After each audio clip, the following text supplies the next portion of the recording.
Shalom saudara-saudara, kita bersyukur bahwa kita masih hidup sampai dengan hari ini, di mana sepanjang tahun mulai dari 1 Januari 2020 sampai dengan hari ini kita merasakan begitu banyak pertolongan, kasih setia dari Tuhan bagi kita. Karena itu kita patut bersyukur kepada Tuhan. Dan kita bersyukur juga bahwa kita mendapatkan kesempatan untuk memuji Tuhan bersama dan terlebih untuk mendengar firman Tuhan.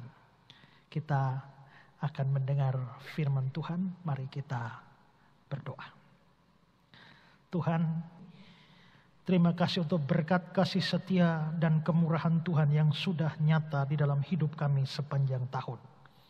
Dan pada hari ini kami bersyukur juga karena kami diberikan kesempatan untuk mendengar firman Tuhan. Berilah akal budi pikiran yang baik supaya kami mengerti firman yang diberitakan. Kami juga mempunyai hati yang terbuka kepada firman-Mu. Dan lebih-lebih semua pesan firman boleh kami lakukan. Terima kasih Tuhan. Kami siap mendengar firman-Mu. Tuhan ampuni dosa dan salah kami, supaya tidak menjadi penghalang kami mendapatkan berkat firman Tuhan pada hari ini. Berfirmanlah karena kami siap mendengar. Dalam nama Yesus kami berdoa. Amin.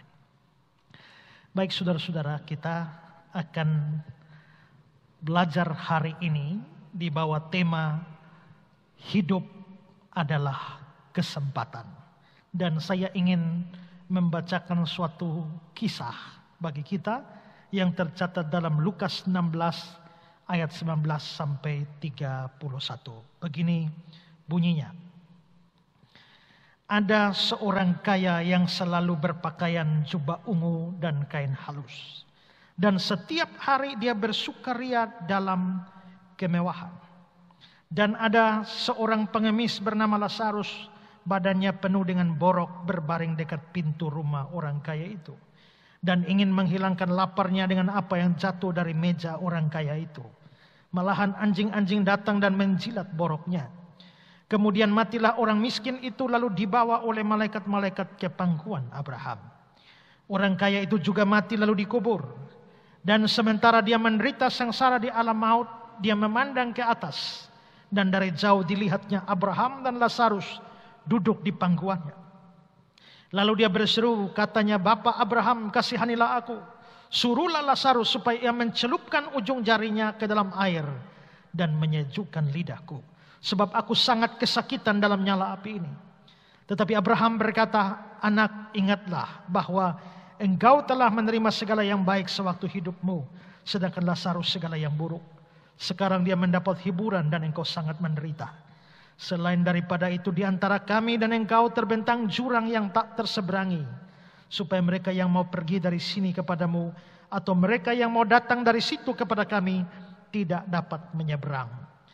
Kata orang itu, kalau demikian aku minta kepadamu, Bapa, supaya engkau menyuruh dia ke rumah ayahku, sebab masih ada 5 orang saudaraku, supaya ia memperingati mereka dengan sungguh-sungguh agar mereka jangan masuk kelak ke tempat penderitaan ini. Tetapi kata Abraham, ada pada mereka kesaksian Musa dan para nabi. Baiklah mereka mendengarkan kesaksian itu. Jawab orang itu, tidak Bapak Abraham. Tetapi jika ada seorang yang datang dari antara orang mati kepada mereka, mereka akan bertobat. Kata Abraham kepadanya, jika mereka tidak mendengar kesaksian Musa dan para nabi, mereka tidak juga akan mau diyakinkan sekalipun oleh seorang yang bangkit dari antara orang mati. Saudara-saudara, tema kita ini adalah hidup adalah kesempatan. Hidup adalah kesempatan. Secara implisit ada saatnya kesempatan itu hilang. Atau dengan kata lain, ada saatnya hidup itu berakhir. Ada saatnya kita tidak hidup lagi alias mati. Dan saudara-saudara, biasanya kematian datang tanpa permisi. Dan kadang-kadang datang pada saat yang paling tidak diharapkan. Saya mengenal seseorang yang mana pada hari di mana dia menikah dan seharusnya ada sukacita di rumahnya, ternyata saudara kandungnya meninggal. Dia tidak bisa lagi membatalkan pernikahan itu. Dan karenanya di rumah itu ada tenda sukacita karena pernikahan, sekaligus tenda duka cita karena ada kematian. Kematian datang pada saat yang paling tidak menyenangkan. Bahkan juga sering kali terjadi pada saat semua orang bersukacita karena Natal 25 Desember. Ternyata ada juga orang meninggal pada tanggal seperti itu.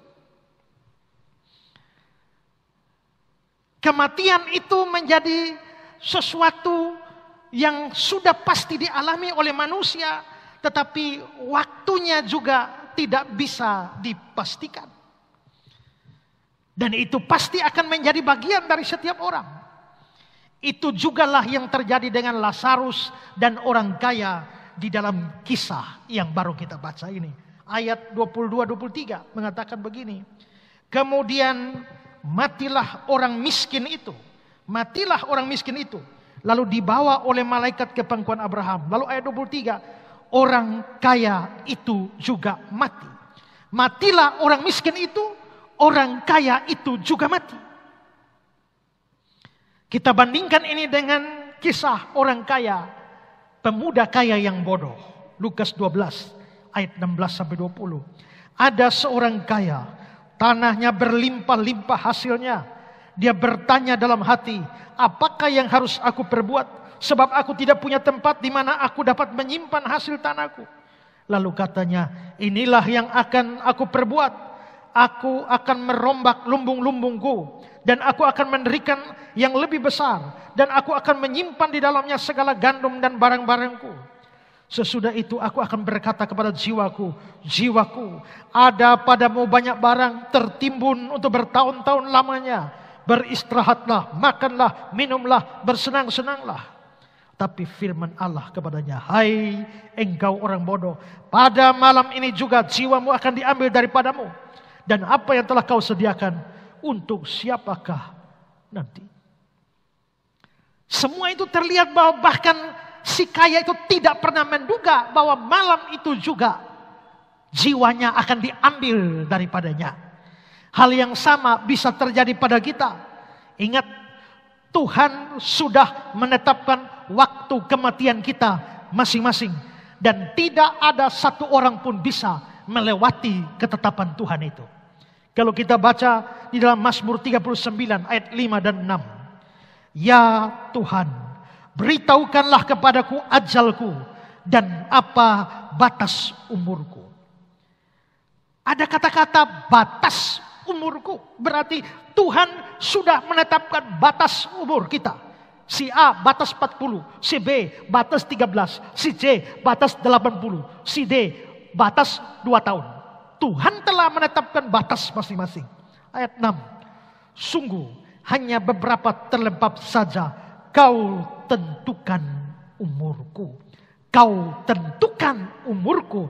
Umurku ditentukan oleh Tuhan. Lalu Matius 6 ayat 27. Siapakah di antara kamu yang karena kekhawatirannya dapat menambahkan sehasta saja pada jalan hidupnya? Satu hasta itu 45 cm. Siapakah yang karena kekhawatirannya bisa memperpanjang umurnya 45 cm? Tidak bisa. Berarti kita bisa lihat Tuhan telah menetapkan hari mati kita masing-masing. Tuhan telah menetapkan batas umur kita masing-masing. Dan jikalau Tuhan sudah menentukan, tidak ada orang bisa melewatinya atau memperpanjangnya. Bahkan mengingat Tuhan sudah menetapkan waktunya, bahkan juga tempatnya, sikonnya. Itulah sebabnya ada pendeta yang hari terakhirnya, detik terakhirnya adalah saat dia berkhotbah. Begitu sementara berkhotbah jatuh langsung mati. Ada pilot yang sementara mengemudikan pesawat, itu saatnya mati. Ada pembalap yang saat balapan, itu saatnya mati. Maka tidak ada orang yang bisa menghindarinya. Persoalannya kita tidak tahu batas kita di mana. Bahkan hari ini, malam terakhir tahun 2020, bisa jadi itu adalah batas kita. Tapi siapa tahu? Nobody knows. Tidak ada orang yang tahu. Tapi teks kita yang baru kita baca, cerita orang kaya dan Lazarus, menunjukkan bahwa setelah mati ceritanya belum selesai.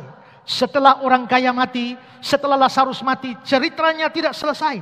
Eksistensi tidak berakhir di lubang kubur. Hidup masih ada kelanjutannya. Tubuh boleh mati, tapi jiwa itu terus bereksistensi. Dan saudara-saudara, itu berarti bahwa hidup ini masih akan berlanjut sekalipun ada kematian. Dan nasib setiap orang setelah kematian itu bersifat permanen. Itu berarti bahwa kita harus sungguh-sungguh waktu kita masih hidup.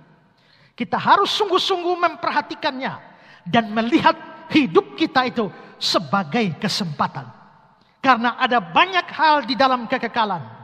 Ada banyak hal di balik kematian yang sangat ditentukan, sangat dipengaruhi oleh hidup kita di dunia ini. Maka dalam terang ini kita melihat hidup itu benar-benar sebuah kesempatan. Kalau begitu, hidup itu kesempatan untuk apa saja. Melalui teks kita, kisah yang kita baca, saya ingin memberikan kepada kita, hidup itu adalah kesempatan untuk 3 hal. Yang pertama, hidup adalah kesempatan untuk percaya kepada Yesus.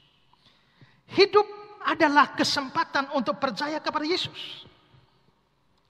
Kisah kita memperlihatkan bahwa setelah mati, dikatakan Lazarus itu pergi ke pangkuan Bapak Abraham. Pangkuan Bapak Abraham itu sebenarnya adalah gambaran lain tentang surga. Itu bisa dijelaskan lebih detail mengapa bisa dianggap surga. Tapi cukuplah saya katakan bahwa Lazarus di pangkuan Abraham itu adalah surga. Tapi orang kaya itu dikatakan dia menderita sengsara di alam maut. Kata alam maut di sana dalam bahasa Yunani-nya adalah Hades. Dan Hades itu bisa berarti neraka. Dan konteks ceritanya menunjukkan bahwa itu adalah neraka. Berarti Lazarus setelah mati, jiwanya pergi ke surga. Orang kaya itu setelah mati, jiwanya pergi ke neraka. Lalu kita tanya, mengapa sampai Lazarus bisa pergi ke surga? Dan mengapa orang kaya itu pergi ke neraka? Saudara-saudara, tidak ada pernyataan eksplisit di dalam teks kita. Mengapa itu terjadi? Tetapi kalau kita melihat dari perkataan Abraham kepada orang kaya itu, waktu dia mengajukan soal saudara-saudara 5 saudaranya supaya kelak mereka tidak masuk ke tempat penderitaan ini, Abraham bilang, ada pada mereka kesaksian Musa dan para nabi. Kalau begitu, apa yang membuat si kaya itu masuk neraka? Karena dia tidak percaya kesaksian Musa dan para nabi.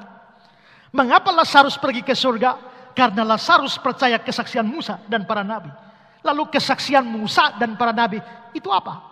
Kalau kita membaca banyak ayat yang lain, kita jelas bahwa kesaksian Musa dan para nabi semuanya berpusat pada Kristus. Maka dengan kata lain, Lazarus pergi ke surga karena dia percaya Kristus. Si kaya pergi ke neraka karena dia tidak percaya kepada Kristus. Dan itu cocok dengan bagian kitab suci yang lain, bahwa di bawah kolong langit ini tidak ada nama lain yang diberikan yang olehnya manusia dapat diselamatkan. Tidak ada seorang pun yang sampai pada Bapa jikalau tidak melalui aku. Maka si kaya itu pergi ke neraka. sudah pasti karena dia tidak percaya kepada Kristus. Waktu hidupnya, entah dia sampai umur berapa baru dia mati, kita tidak tahu. Tapi rupanya si kaya ini tidak mempergunakan kesempatan di dalam hidupnya untuk percaya kepada Kristus. Sehingga ketika hidupnya berakhir, dia berujung di dalam neraka. Ingat bahwa nasib di dalam kekekalan itu bersifat permanen.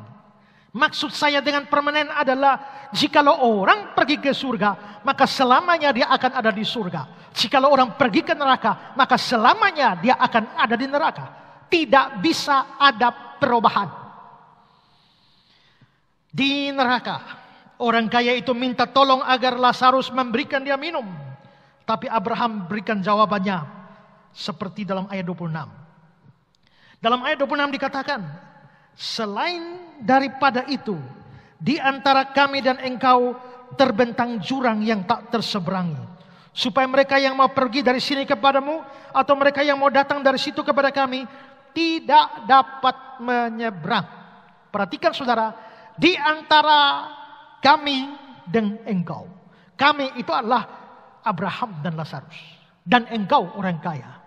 Berarti di antara kami di surga dan engkau di neraka terbentang jurang yang tak terseberangi, supaya mereka yang mau pergi dari sini, dari surga kepadamu di neraka, atau mereka yang mau datang dari situ, dari neraka kepada kami di surga, tidak dapat menyeberang. Berarti sekali surga tetap surga, sekali neraka tetap neraka, tidak bisa pindah, tidak bisa mutasi,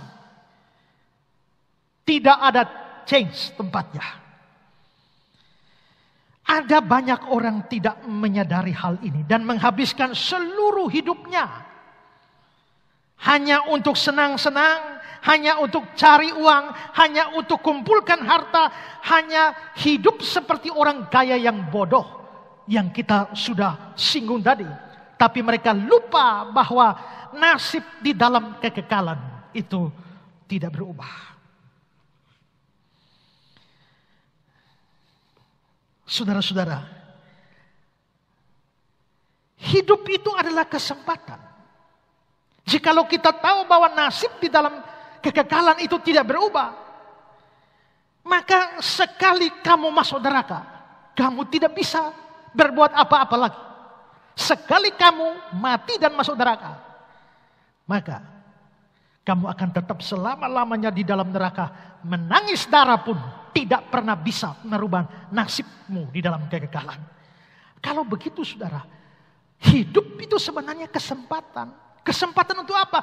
Kesempatan untuk percaya Yesus supaya ketika mati nanti, kamu di surga selamanya dan bukan di neraka selamanya. Ada satu ayat yang perlu kita perhatikan. 2 Korintus 5 ayat 10. Sebab kita semua harus menghadap tahta pengadilan Kristus, supaya setiap orang memperoleh apa yang patut diterimanya sesuai dengan yang dilakukannya dalam hidupnya ini, baik ataupun jahat. Saudara perhatikan kembali kalimat terakhir ini. Supaya setiap orang memperoleh apa yang patut diterimanya sesuai dengan yang dilakukannya dalam hidupnya ini. Saudara-saudara, kata-kata di dalam hidupnya ini, di dalam Alkitab bahasa Inggris King James menerjemahkan in his body, atau di dalam Revised Standard Version, New International Version, New American Standard Bible menerjemahkannya in the body, di dalam tubuh. Dalam bahasa Yunaninya digunakan kata soma yang artinya adalah tubuh. Jadi maksudnya ayat ini adalah bahwa kita akan menghadap pengadilan, tapi kita akan mempertanggungjawabkan, atau apa yang akan dihitung di dalam pengadilan itu adalah apa yang terjadi di dalam tubuh. In the body. Bukan di luar tubuh. Atau seperti kata Alkitab Indonesia, dalam hidup. Jadi maksudnya adalah bahwa kalau sudah di luar hidup, di luar tubuh, apapun yang kita lakukan tidak lagi diperhitungkan. Tapi selama kita hidup, selama kita masih di dalam tubuh, itu yang akan diperhitungkan pada waktu hari penghakiman nanti. Jadi, maksudnya gini. Kalau saudara percaya Yesus selama saudara masih di dalam tubuh atau masih hidup, itu diperhitungkan demi keselamatan. Tapi kalau kamu sudah mati dan seandainya ada penginjilan untuk orang mati dan saudara percaya Yesus setelah saudara mati, itu tidak dihitung. Yang dihitung adalah di dalam hidup ini. Saudara, coba saya kasih gambaran begini. Tanggal 10 ada ujian. Ujian ini menentukan saudara lulus atau tidak. Tanggal 10. Maka saudara belajarnya kapan? Saudara pasti belajar sebelumnya. Gigih sebelumnya. Tanggal 1, 2, 3, 4, 5 sampai tanggal 9. Saudara belajar gigih. Tanggal 10 ujiannya. Tapi bayangkan, kalau ujiannya tanggal 10, saudara baru gigih belajar, giat belajar tanggal 11. Tanggal 11 saudara sungguh-sungguh belajar, padahal ujiannya sudah tanggal 10. Coba pikir, apakah kegigihan saudara belajar tanggal 11 itu masih mempunyai pengaruh terhadap hasil ujian tanggal 10? Tidak ada pengaruh lagi. Waktunya selesai. Maka sekalipun sudah belajar giat macam apapun, kalau waktu ujian sudah lewat, tidak dihitung. Kalau mau belajar, belajarlah dari tanggal 1 sampai tanggal 9. Hasilnya itu tanggal 10. Nah begitu juga, seluruh nasib kekekalan kita ditentukan saat kita hidup. Setelah mati itu tidak dihitung lagi. Jadi mau percaya Yesus, percayalah selama masih hidup. Kalau sudah mati dan bisa percaya, itu tidak bisa dihitung lagi. Karena itu saudara-saudara, hidup itu sebenarnya adalah kesempatan. Kesempatan untuk apa? Percaya Yesus. Karena kalau mati, masuk ke neraka, itu permanen dan tidak bisa diubah-ubah. Jangan main-main dengan neraka. Orang pikir neraka hanya dongeng, tapi ingat, tentang neraka itu, kalau ada orang yang paling banyak bicara neraka itu Tuhan Yesus. Kalau neraka tidak ada, berarti Tuhan Yesus itu pembohong besar. Tapi kalau saudara percaya Yesus bukan pembohong besar dan dia banyak bicara tentang neraka, itu berarti neraka sungguh-sungguh ada, benar-benar ada, dan itu akan kamu pergi ke sana begitu kamu mati. Kalau kamu tidak percaya Yesus. Karena itu saudara, kita tidak tahu mati kapan kan? Jangan-jangan malam ini. Kalau orang lain bisa mati malam ini, mengapa kita tidak bisa? Kalau orang lain bisa mati besok pagi, kenapa kita tidak bisa? Tetap terbuka kemungkinan karena kita tidak tahu kapan batas yang Tuhan berikan. Nah, kalau kita tidak tahu batas, sebaiknya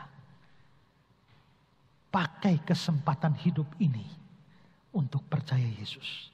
Hidup ini adalah kesempatan untuk percaya Yesus. Lalu saudara, hidup itu kesempatan untuk apa lagi? Kedua, hidup adalah kesempatan untuk berbuat baik kepada orang lain. Hidup adalah kesempatan untuk berbuat baik kepada orang lain.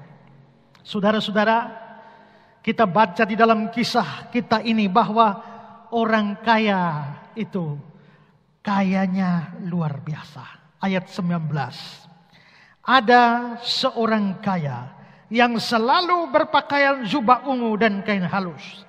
Dan setiap hari dia bersukaria dalam kemewahan. Dia selalu berpakaian jubah ungu dan kain halus. Kalau jubah ungu sih sekarang itu apa istimewanya? Kita bisa pergi ke toko kain dan dapat jubah ungu.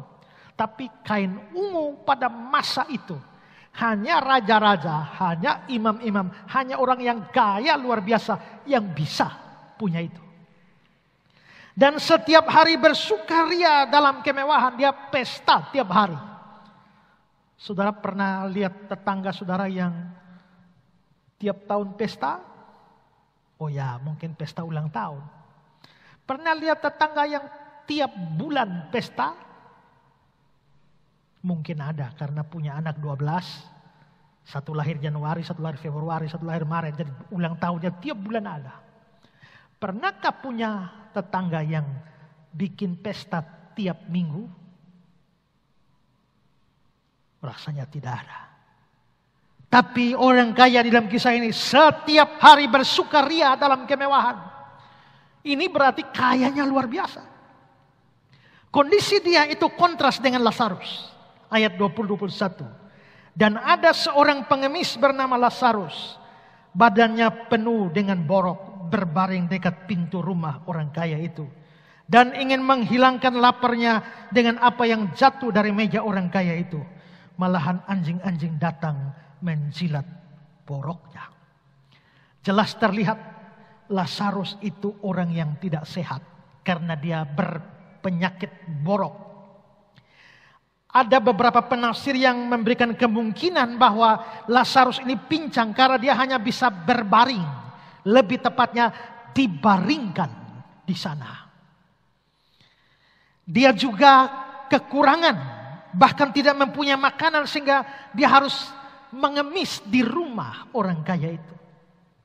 Dia kelaparan, kekurangan makan. Sampai-sampai dikatakan anjing datang menjilat boroknya. Bagaimana anjing bisa menjilat boroknya? Kalau saudara punya luka, anjing datang menjilat. Saudara biarkan? Tidak kan? Saudara pasti mengusir. Tapi kenapa dia tidak bisa mengusir? Kemungkinan besar dia terlalu lemah. Terlalu kelaparan. Sampai dia tidak bisa mampu untuk mengusir anjing yang jilat boroknya.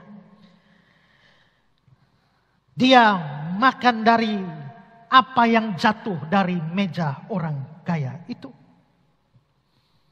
Apa yang jatuh? Remah-remah. Remah-remah itu apa? Itu semacam roti pencuci tangan. Waktu itu orang makan dengan lemak-lemak. Lalu mereka mengambil roti, membersihkan tangannya. Dan membuang. Itu roti pencuci tangan. Itu remah-remah. Dan itulah yang dimakan oleh Lazarus. Melihat kondisi bahwa si kaya ini kaya luar biasa. Dan Lazarus ini miskin luar biasa. Dan Lazarus ada di rumah si kaya itu. Apakah orang kaya itu jahat? Tidak. Karena kalau dia jahat, dia pasti usir Lazarus. Kalau dia jahat, dia tidak biarkan ada pengemis datang di muka rumahnya. Kalau dia jahat, dia tidak biarkan ada orang berpenyakitan borok ada di sekitar rumahnya. Berarti dia tidak jahat. Tapi apakah dia baik? Kalau dia baik, kenapa tidak kasih makan yang layak buat Lazarus? Kalau dia baik, kenapa tidak membawa Lazarus untuk berobat? Kalau dia baik, kenapa dia tidak bisa membiarkan Lazarus atau membuat Lazarus hidup dengan lebih layak? Berarti dia tidak jahat, tapi juga tidak baik. Dia kaya, pesta tiap hari. Sayangnya dia tidak pernah berbuat baik untuk Lazarus. Sampai dia mati. Hidupnya berakhir. Dan dia tidak memanfaatkan kesempatan hidupnya untuk berbuat baik kepada orang sengsara, orang menderita, orang susah seperti Lazarus yang dia temui di dalam hidupnya. Ketika di neraka, orang kaya itu minta pada Abraham supaya Lazarus bawa minum kepada dia. Tapi apa jawab Abraham? Ayat 25. Tetapi Abraham berkata, anak, ingatlah bahwa engkau telah menerima segala yang baik sewaktu hidupmu. Sedangkan Lazarus segala yang buruk. Sekarang ia mendapat hiburan dan engkau sangat menderita. Ini alasan pertama yang diberikan oleh Abraham untuk menolak permintaan si kaya itu. Orang kaya minta minum tapi tidak diberi. Karena dulu sewaktu hidup Lazarus butuh minum dan dia tidak juga memberikannya. Orang kaya ini menderita dengan hebat di neraka. Pertama-tama karena dia tidak percaya Yesus. Tapi juga karena dia tidak memanfaatkan waktu hidupnya di dunia. Kesempatan hidup di dunia untuk menolong Lazarus yang menderita. Perhatikan baik-baik. Saya tidak berkata bahwa seandainya dia berbuat baik dan menolong Lazarus, maka dia akan masuk surga. Saya tidak katakan demikian. Kalau demikian, itu namanya selamat karena berbuat baik. Dan bukan cuma salah, tapi sesat. Yang saya maksudkan adalah bahwa orang kaya itu sudah tidak percaya Yesus, tidak baik lagi. Nah, saudara-saudara, orang yang tidak percaya Yesus, sekalipun baik, tetap masuk neraka. Atau orang baik sekalipun tanpa percaya Yesus akan masuk neraka. Apalagi sudah tidak percaya Yesus, jahat lagi. Sudah tidak percaya Yesus, tidak baik lagi. Maka dia pasti akan di neraka. Seandainya dia percaya Yesus dan seandainya dia berbuat baik, dia bukan cuma masuk ke surga, tapi mendapatkan pahala di surga. Tapi saudara-saudara, ternyata si kaya itu tidak memanfaatkan kesempatan hidupnya untuk percaya Yesus pertama-tama dan juga untuk berbuat baik bagi orang lain. Saya tekankan sekali lagi, jikalau orang baik sekalipun tidak percaya Yesus, dia tetap akan masuk neraka. Tapi kalau saudara percaya Yesus, jikalau saudara sudah percaya Yesus, saudara pasti diselamatkan. Tapi ternyata setelah percaya Yesus, saudara masih diberikan umur panjang oleh Tuhan. Masih hidup sampai hari ini. Mungkin masih hidup sampai besok, sampai lusa, sampai tahun depan ini. Mungkin Tuhan masih kasih kesempatan hidup. Kalau ya, maka hidupmu harus dilihat sebagai kesempatan untuk berbuat baik. Berbuat baik bukan supaya selamat. Selamat karena percaya Yesus. Tapi berbuat baik sebagai wujud syukur kepada Tuhan yang telah menyelamatkan kita. Dan kita berbuat itu, berbuat baik, tolong orang susah, bantu orang sengsara, bantu orang miskin, bantu orang yang menderita. Kita melihatnya sebagai perbuatan yang dilakukan untuk Tuhan. Di dalam Matius 25 ada kisah bagaimana Kristus datang dan menghakimi dunia ini. Dan dia memberikan pahala bagi orang-orang benar. Dikatakan begini dalam Matius 25 34 sampai 40. Dan raja itu berkata-kata kepada yang di sebelah kanannya, "Mari hai kamu yang diberkati oleh Bapakku, terimalah kerajaan yang disediakan bagimu sejak dunia dijadikan. Sebab ketika aku lapar, kamu beri aku makan. Ketika aku haus, kamu beri aku minum. Ketika aku seorang asing, kamu memberi aku tumpangan. Ketika aku telanjang, kamu beri aku pakaian. Ketika aku sakit, kamu melawat aku. Ketika aku dalam penjara, kamu mengunjungi aku." Maka orang benar itu akan menjawab dia, katanya Tuhan, "Bila manakah kami melihat engkau lapar dan kami memberi engkau makan, atau haus dan kami beri engkau minum? Bila manakah kami melihat engkau sebagai orang asing dan kami memberi engkau tumpangan, atau telanjang dan beri engkau pakaian? Bila mana kami melihat engkau sakit atau dalam penjara dan kami mengunjungi engkau?" Dan raja itu akan menjawab mereka, "Aku berkata kepadamu, sesungguhnya segala sesuatu yang kamu lakukan untuk salah seorang dari saudaraku yang paling hina ini, kamu melakukannya untuk aku." Segala sesuatu yang kamu lakukan untuk saudaraku yang paling hina ini, kamu lakukan untuk aku. Berarti memberi makan orang miskin itu sama dengan beri makan kepada Tuhan. Beri pakaian kepada orang telanjang sama dengan beri pakaian kepada Kristus. Menolong orang sakit, Mengobati orang sakit sama seperti mengobati Kristus. Mengunjungi orang terpenjara, menghibur yang susah sama dengan mengunjungi Kristus atau menghibur Kristus yang susah. Apapun yang kamu lakukan untuk orang-orang kecil ini, kamu melakukannya untuk aku. Maka dasar kita berbuat baik bukan supaya kita selamat. Dasar kita berbuat baik adalah kita bersyukur kepada Tuhan dan melakukan itu untuk Tuhan. Meskipun demikian, Tuhan masih kasih kita bonus lagi bahwa setiap perbuatan baik kita akan diganjar dengan pahala oleh Tuhan pada harinya. Kita tidak boleh melakukan perbuatan baik demi pahala. Kita tidak boleh melakukan perbuatan baik demi upah. Kita melakukannya demi Kristus. Tapi walaupun demikian, Tuhan berikan upah bagi kita. Hidup ini kesempatan untuk berbuat baik kepada orang lain. Amsal 14 ayat 31. Siapa menindas orang lemah, menghina penciptanya.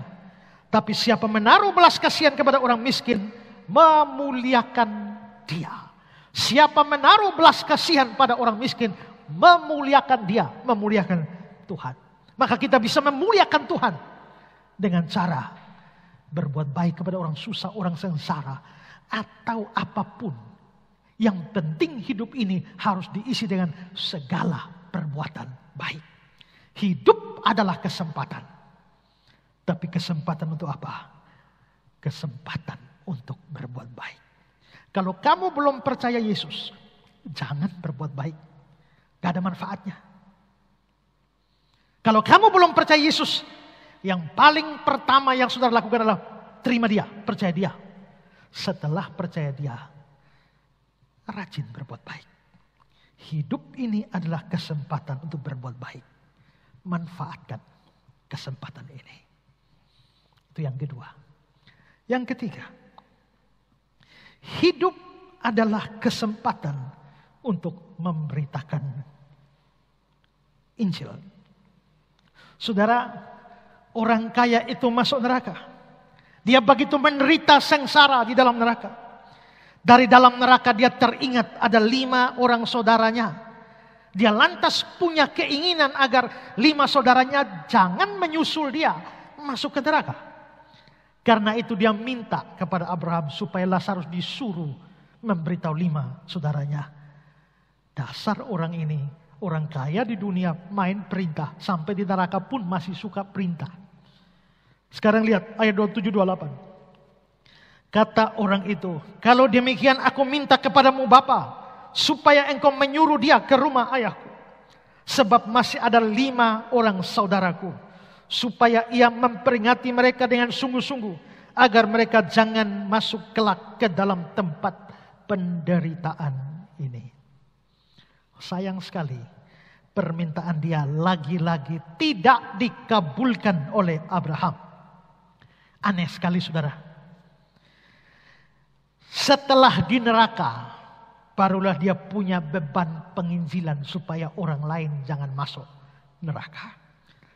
Seandainya sewaktu hidup dia mengambil kesempatan itu untuk percaya Yesus, dia tidak ke neraka. Seandainya selama hidup dia ambil kesempatan itu untuk berbuat baik kepada Lazarus, dia bahkan mendapatkan hiburan dan upah. Dan seandainya selama hidup dia mau atau punya keinginan agar saudara-saudaranya tidak masuk neraka, maka dia mungkin bisa mencegah mereka masuk ke neraka dengan memberitakan Injil kepada mereka. Seharusnya demikian. Seharusnya dia percaya Yesus. Seharusnya dia berbuat baik. Dan seharusnya dia punya beban untuk pemberitaan Injil. Abraham bilang ada pada mereka kesaksian Musa dan para nabi. Hendaklah mereka memperhatikan itu.